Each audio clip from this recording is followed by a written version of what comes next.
Hello everyone. तर मी रक्षाबंधनला माहेरी गेली होती. माझं माहेर नाशिकचं आहे. नाशिकला गेले होते मी. मस्तपैकी आम्ही सकाळी फ्रेश झालो, ओवाळून वगैरे घेतलं. हा बघा दिदीला ओवाळतो आहे.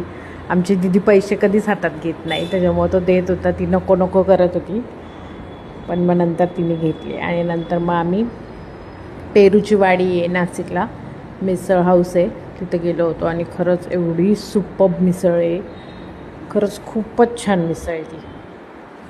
अशी तर्री वगैरे वेगळी देतात तिथे.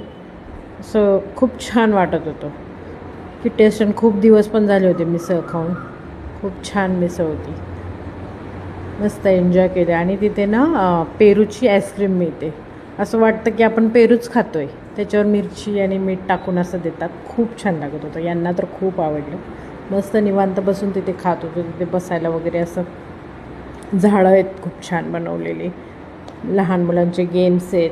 सगळेजण आम्ही मिळून मस्त ते आईस्क्रीम खात होतो. आम्हाला काय जास्त जायला मिळत नाही माहेरी, पण जेव्हा जातो तेव्हा मस्त एन्जॉय करतो. आणि तिथे हा गेम होता, ते ग्लास पाडायचे.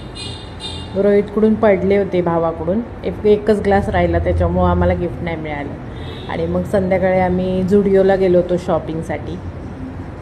तिथे थोडीफार शॉपिंग केली. आणि नंतर मग गंगेवर गेलो होतो. हे बघा, हे आम्ही तिघींना सेम ड्रेस घेतले होते.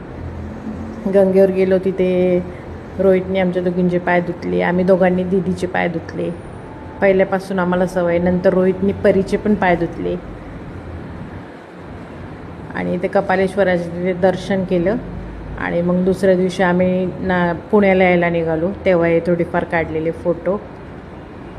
खूप छान वातावरण झालं होतं. बाय.